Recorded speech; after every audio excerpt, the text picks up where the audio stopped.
প্রত্যেক ভিউয়ার্সকে আমার চ্যানেলে স্বাগত। আজ এই ভিডিওতে আমি আলোচনা করব পপুলেশন বা জনসংখ্যা, পপুলেশন ডেন্সিটি বা জনঘনত্ব এবং ম্যান ল্যান্ড রেশিও বা মানুষ জমি অনুপাত। ইংরেজি পপুলেশন শব্দটির উৎপত্তি ১৬শ শতাব্দীর শেষার্ধে প্রাচীন ল্যাটিন শব্দ পপুলেশিও থেকে। পপুলেশিও শব্দটি আবার ক্রিয়ামূলক শব্দ পপুলার থেকে এবং পপুলার শব্দটি পপুলাস শব্দ থেকে উদ্ভূত। পপুলেশনের বাংলা অর্থ হলো জনসংখ্যা। বিভিন্ন ক্ষেত্রে জনসংখ্যা সম্পর্কে বিভিন্ন সংজ্ঞা প্রদান করা হয়েছে। কোনো একটি স্থানে বসবাসকারী একটি নির্দিষ্ট সামাজিক, সাংস্কৃতিক, আর্থসামাজিক, জাতিভিত্তিক গোষ্ঠীর অন্তর্গত মানুষের সংখ্যাকে জনসংখ্যা বলে। অক্সফোর্ড অভিধান অনুসারে কোনো একটি নির্দিষ্ট স্থানের সকল অধিবাসীকে জনসংখ্যা বলে। সমগ্র পৃথিবী মানুষের বাসভূমি হলেও এর বণ্টন সর্বত্র সমান নয়। মোট জনসংখ্যার প্রায় ৮০% অনুন্নত ও উন্নয়নশীল দেশগুলির মধ্যে বণ্টিত। আবার গোলার্ধের বিচারে দক্ষিণ গোলার্ধ অপেক্ষা উত্তর গোলার্ধে জনসংখ্যার আধিক্য লক্ষ্য করা যায়।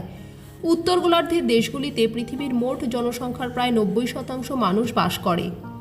এখানেও সর্বত্র জনঘনত্বের প্রকৃতি এক নয়।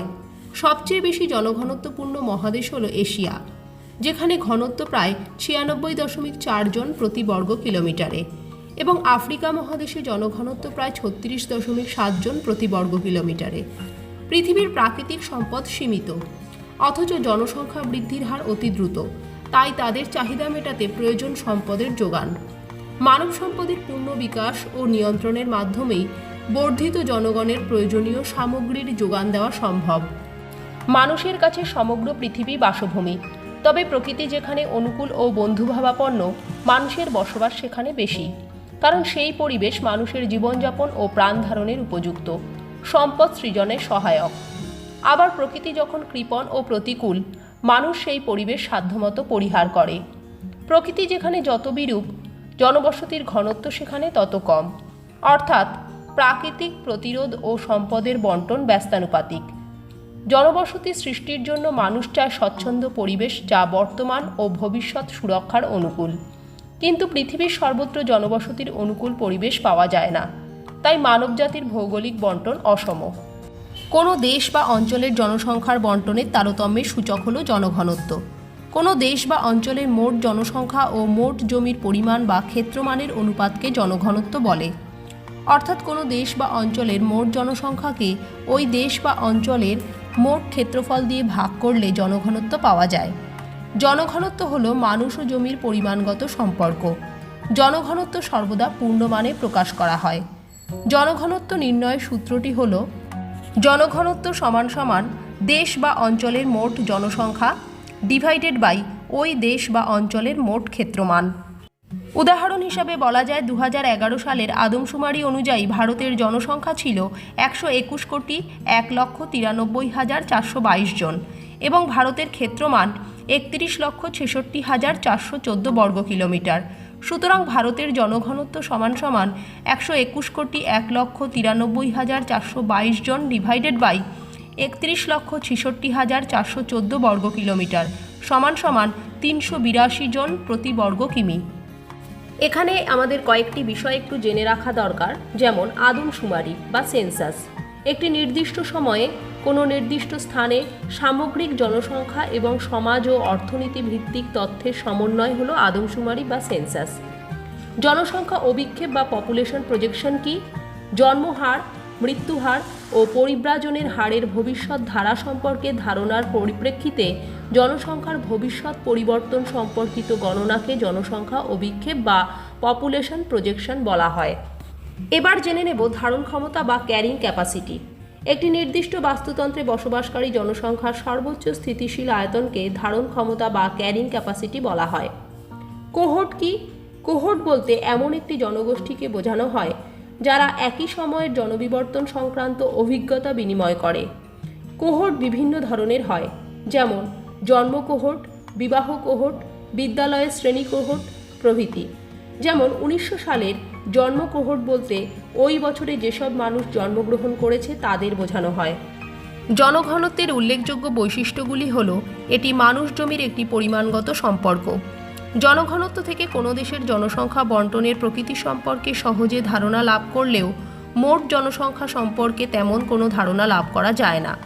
2013 সালে প্রতি বর্গ কিলোমিটারে চীনে বাস করত 142 জন, যা ভারতের জনঘনত্বের তুলনায় অনেক কম। অথচ চীন পৃথিবীর বৃহত্তম জনবহুল দেশ। জনঘনত্ব থেকে কোনো দেশের কাম্য জনসংখ্যা সম্বন্ধে কোনো ধারণা করা যায় না।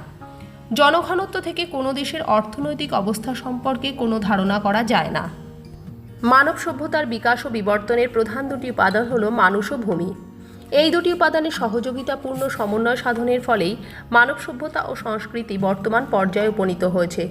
মানুষ জমি অনুপাত বলতে কোনো দেশের বা স্থানের মোট জনসংখ্যার সঙ্গে কার্যকর জমির অনুপাতকে বোঝায়।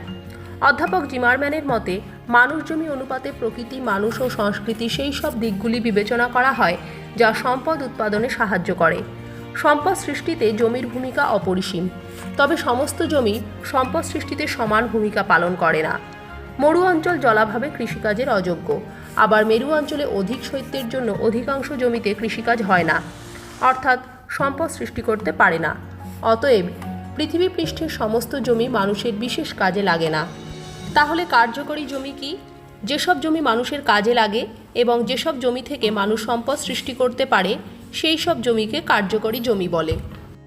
জমি থেকে মানুষ কেবলমাত্র বনজ সম্পদ আহরণ বা কৃষিজ সম্পদ উৎপাদনে সাহায্য করে না, ভূগর্ভ থেকে খনিজ সম্পদ উত্তোলনে ভূমিকা নেয়। জমি বলতে এখানে জমির আয়তন, উর্বরা শক্তি, ভূগর্ভের খনিজ দ্রব্য, জমির উপরিভাগের বাতাস, সূর্যকিরণ, ভূগর্ভের ও ভূপৃষ্ঠের জল প্রভৃতি ত্রিমাত্রিক পরিস্থিতি বা অবস্থানকে বোঝায়। আবার মানুষ বলতে এখানে মানুষের কর্মদক্ষতা, জ্ঞান, বুদ্ধি, কৌশল ও সাংগঠনিক বিভিন্ন সাংস্কৃতিক গুণাবলীকে বোঝায়। মানুষ জমি অনুপাত নির্ণয়ের সূত্রটি হল মোট জনসংখ্যা প্লাস তাদের কর্মক্ষমতা প্লাস সংস্কৃতি ডিভাইডেড বাই মোট কার্যকরী জমির আয়তন ইন্টু জমির উৎপাদন ক্ষমতা। উদাহরণস্বরূপ বলা যায় ভারতের মোট জমির পরিমাণ 32,87,782 বর্গ কিলোমিটার, কিন্তু কার্যকর জমির পরিমাণ মাত্র 28 লক্ষ বর্গ কিলোমিটার। ভারতের জনসংখ্যার ঘনত্ব প্রতি বর্গ কিলোমিটারে 382 জন, কিন্তু মানুষ জমির অনুপাত প্রায় 432 জন প্রতি বর্গ কিলোমিটারে। যতদিন পর্যন্ত মানুষের ভূমি সম্পর্কে দ্বিমাত্রিক ধারণা ছিল ততদিন পর্যন্ত মানুষ সম্পদ সংগ্রহ করত ভূমির উপরিভাগ থেকে। বর্তমানে মানুষ ভূমির অভ্যন্তর থেকে খনিজ সম্পদ উত্তোলন করে জমির কার্যকরী শক্তি বহুগুণে বাড়িয়ে তুলেছে। তাই মানুষ জমি অনুপাত নির্ণয়ের ক্ষেত্রে ভূমির আভ্যন্তরীণ ও বাহ্যিক বহন ক্ষমতা এবং মানুষের সাংস্কৃতিক উন্নয়ন এই তিনটি বিষয়ের উপর বেশি গুরুত্ব দেওয়া হয়। এবার চলে আসি মানুষ জমি অনুপাতের বৈশিষ্ট্য।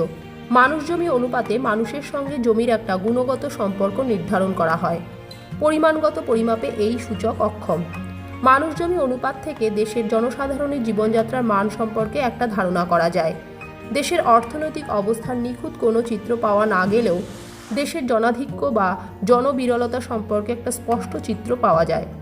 এই অনুপাত থেকে দেশের কাম্য জনসংখ্যা সম্বন্ধে ধারণা করা যায়। এই অনুপাত থেকে কার্যকরী জমির উপর জনসংখ্যার চাপ নির্ণয় করা যায়। মানুষ জমি অনুপাত নির্ণয় অত্যন্ত কঠিন কাজ, কারণ জমির কার্যকরী শক্তি সবসময় পরিবর্তনশীল।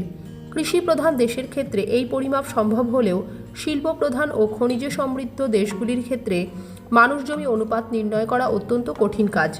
মানুষ জমি অনুপাতের ব্যবহারিক গুরুত্ব খুব কম। জমির কার্যকারিতা গতিশীল। বিজ্ঞান ও প্রযুক্তির উন্নতির ফলে জমির কার্যকারিতাও পরিবর্তিত হচ্ছে। যেসব জমি আজ সম্পদ সৃষ্টিতে অক্ষম, অদূর ভবিষ্যতে হয়তো বিজ্ঞান ও প্রযুক্তির উন্নতির ফলে সম্পদ সৃষ্টিতে তা সক্ষম হবে। পূর্বে মানুষ কেবলমাত্র ভূমির উপরিভাগ থেকেই বনজ ও কৃষিজ দ্রব্য সংগ্রহ করত, কিন্তু বর্তমানে মানুষ ভূমির অভ্যন্তরভাগ থেকেও খনিজ সম্পদ সংগ্রহ করছে। ফলে জমির কার্যকারিতা বহুগুণ বৃদ্ধি পেয়েছে। অতএব সহজেই অনুমান করা যায় যে জমির কার্যকারিতা স্থিতিশীল নয়, বরং গতিশীল। জ্ঞান বিজ্ঞান ও প্রযুক্তিবিদ্যার আরও উন্নতি হলে জমির বহন ক্ষমতা আরও বৃদ্ধি পাবে, মানুষ জমি অনুপাত আরও গতিশীল হয়ে উঠবে। মানুষ জমি অনুপাতের পরিবর্তন হলে মানুষের অর্থনৈতিক ক্রিয়াকলাপের গতি প্রকৃতি পরিবর্তিত হয়। কোনো দেশের জমির বহন ক্ষমতার তুলনায় জনসংখ্যা কম হলে মানুষের অর্থনৈতিক কাজকর্মের সুযোগ বাড়ে, কৃষি, শিল্প, বাণিজ্য, সেবা ক্ষেত্রে কাজের সুযোগ বাড়ে ও বৃত্তি সম্প্রসারিত হয়। জনসংখ্যার বিভাজন ও স্থিতিশীলতার ওপর মানুষ জমি অনুপাতের প্রভাব লক্ষ্য করা যায়। কোনো দেশের মানুষ জমি অনুপাত বেশি হলে জীবন ধারণের জন্য মানুষ কার্যকর জমি সন্ধানে সেই স্থান ত্যাগ করে, প্রয়োজনে বিদেশে পাড়ি দেয়। সপ্তদশ ও অষ্টাদশ শতাব্দীতে আমেরিকা, অস্ট্রেলিয়া ও নিউজিল্যান্ডে লোকবসতির তুলনায় কার্যকর জমির পরিমাণ ছিল অনেক বেশি। তাই ইউরোপের ফ্রান্স, যুক্তরাজ্য প্রভৃতি দেশ থেকে দলে দলে লোক এসে এইসব দেশগুলিতে বসতি স্থাপন করেছে। কৃষিজ দ্রব্য উৎপাদনের ওপর মানুষ জমি অনুপাতের প্রভাব রয়েছে। কোনো দেশের মানুষ জমি অনুপাত যদি কম হয়, অর্থাৎ মোট জনসংখ্যার তুলনায় জমির পরিমাণ বেশি হয়, তাহলে সেই সব দেশে ব্যাপক কৃষি পদ্ধতিতে চাষাবাদ হয়। এই কৃষি ব্যবস্থায় উন্নত জলসেচ ব্যবস্থা, রাসায়নিক সার, কীটনাশক দ্রব্য প্রয়োগ করে ও উন্নত যন্ত্রপাতির মাধ্যমে চাষাবাদ করা হয় বলে মাথাপিছু কৃষিজ ফসলের উৎপাদন বহুগুণে বৃদ্ধি পায়। আমেরিকা যুক্তরাষ্ট্র, কানাডা, আর্জেন্টিনা, অস্ট্রেলিয়া ও CIS-ভুক্ত দেশগুলিতে মানুষ জমি অনুপাত কম। তাই এই অঞ্চলে ব্যাপক কৃষি ব্যবস্থার মাধ্যমে কৃষিজ ফসলের উৎপাদন বহুগুণে বৃদ্ধি করা হয়েছে। অন্যদিকে যে সমস্ত দেশে মানুষ জমি অনুপাত বেশি, অর্থাৎ জমির তুলনায় মানুষের সংখ্যা বেশি, সেখানে অল্প জমিতে প্রচুর শ্রম ও অর্থ বিনিয়োগ করে প্রগাঢ় কৃষি পদ্ধতিতে ফসল উৎপাদন করা হয়। এই পদ্ধতিতে জলসেচ, সার, কীটনাশক ওষুধ ও উচ্চ ফলনশীল বীজ বেশি মাত্রায় প্রয়োগ করে ভারত, চীন ও জাপানে প্রচুর পরিমাণ ফসল উৎপাদন করা হয়। পতিত জমি ও চাষযোগ্য অনাবাদি জমি পুনরুদ্ধার করে এই পদ্ধতিতে কৃষিজ ফসলের উৎপাদন ও বহুফসলি জমির পরিমাণ বৃদ্ধি করা হয়েছে। এছাড়াও নির্দিষ্ট কার্যকর জমির ওপর ক্রমবর্ধমান জনসংখ্যার চাপ বাড়ে, ফলে উৎপাদন ব্যবস্থায় ক্রমহ্রাসমান উৎপাদন বিধি কার্যকর হয়। উৎপাদনের বিভিন্ন উপকরণের মাত্রা বৃদ্ধি করলেও উৎপাদন সমহারে বৃদ্ধি পায় না, ফলে চাহিদা ও যোগানের মধ্যে ব্যবধান বাড়ে, কৃষি ব্যবস্থা ভেঙে পড়ে, কৃষিতে ছদ্ম বেকারত্ব বৃদ্ধি পায়, রপ্তানিযোগ্য কৃষি আমদানি নির্ভর কৃষিতে রূপান্তরিত হয়। অতএব বলা যায়, মানুষ জমি অনুপাতের পরিবর্তন ঘটলে মানুষের স্থায়িত্ব ও অর্থনৈতিক কাজকর্মের গতি প্রকৃতির ওপর ব্যাপক প্রভাব বিস্তার করে। তাহলে এতক্ষণ আমরা জনঘনত্ব ও মানুষ জমি অনুপাত নিয়ে আলোচনা করলাম। জনঘনত্ব ও মানুষ জমি অনুপাতের মধ্যে যে পার্থক্য, তা এই স্লাইডের মাধ্যমে উপস্থাপন করা হলো।